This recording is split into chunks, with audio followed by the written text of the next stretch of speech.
कुछ ऐसे एंकर्स हैं जो देश में भड़काऊ बहस कराते हैं, उनकी सूची जारी कर उनसे इंडिया अलायंस उनके शोज पे जाना बंद करेगी। आज एक निर्णय लिया गया, कुछ एंकर्स को चिन्हित किया जाए और उनके इस तरह के शोज में, इवेंट्स में हम लोग न जाएं। जब ये सवाल पूछते हैं तो ठीक है, जायज, इनको बॉयकॉट नहीं किया जाएगा।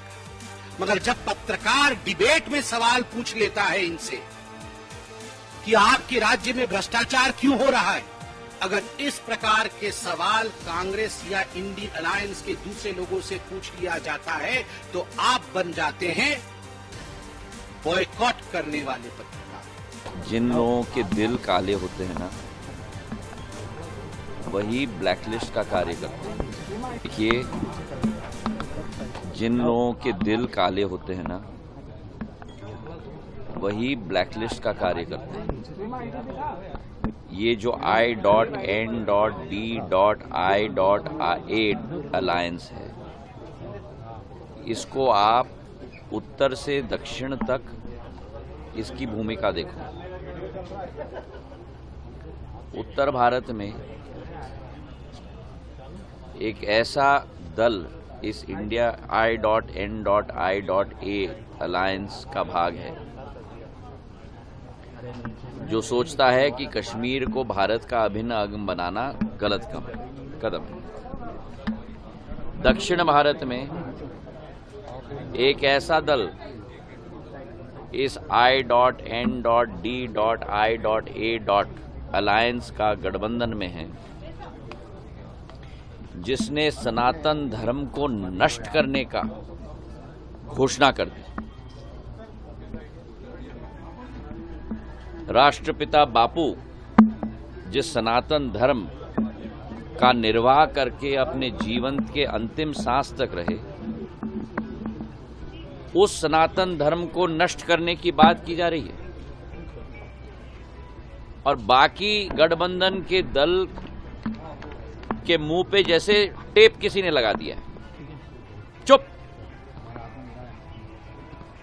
जो दल और जो गठबंधन भारत की भूमिका और भारत की नींव को नष्ट करने की बात करेगी, उस गठबंधन को नष्ट करने का काम भारत की 140 करोड़ जनता करेगी।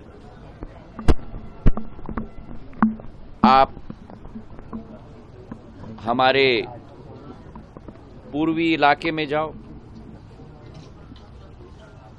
वहां तुष्टीकरण की गठबंधन की सरकार, चाहे यूपी में देखो, बिहार में देखो, जब वे सत्ता में होते थे, वर्तमान में बिहार में सत्ता में थे, और जब वो यूपी में सत्ता में थे समाजवादी,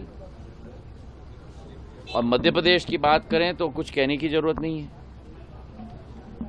क्योंकि स्वयं आदरणीय दिग्विजय सिंह जी सबसे बड़े उदाहरण है तुष्टीकरण की।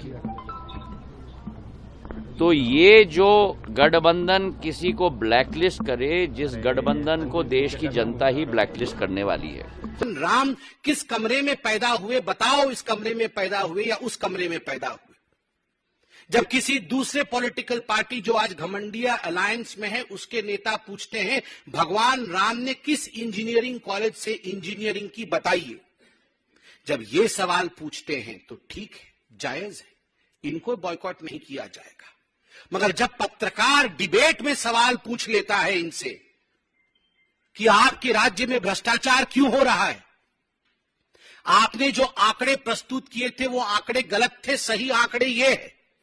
क्या हिंदुस्तान की ग्रोथ स्टोरी आज विश्व में एक रिकॉर्ड नहीं कायम कर रही? क्या G20 सफल हुआ या नहीं हुआ? अगर इस प्रकार के सवाल कांग्रेस या इंडियन अलायंस के दूसरे लोगों से पूछ लिया जाता है तो आप बन जाते हैं बॉयकॉट करने वाले पत्रकार। आपको बॉयकॉट कर देना चाहिए। क्यों? ये जो नेता हैं ये भगवान है, ये भगवान पे सवाल उठा सकते हैं, और पत्रकार जो हैं वो नेताओं पे सवाल नहीं उठा सकते हैं, उनसे सवाल नहीं पूछ सकते।